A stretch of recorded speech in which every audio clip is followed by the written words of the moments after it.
আচ্ছা, আজকে আরও ২টা টিকিটের জন্য খোঁজ আসছিল যে ১০ August Dhaka Kuala Lumpur to Dhaka গেলে কত প্রাইস, এবং ২৮শে সেপ্টেম্বর ঢাকা থেকে কেএল আসলে ভাড়া কত।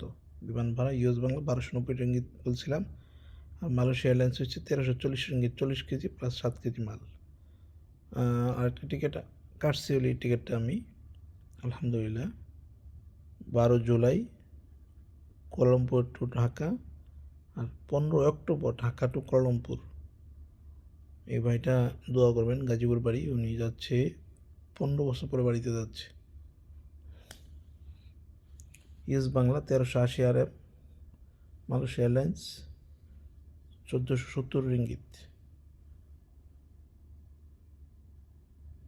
যে টিকিটটা কাটছে হচ্ছে ১২ জুলাই, আর হচ্ছে ১০ অক্টোবর উনি আসবে।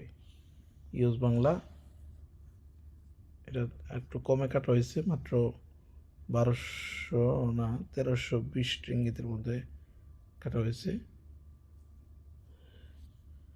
তো যদি কেউ টিকিট নিতে চান তাহলে যোগাযোগ করবেন, আর সরাসরি কেএলে আশেপাশে থাকলে সরাসরি যদি আসা সম্ভব হয় আসা নিয়ে যেতে পারবেন।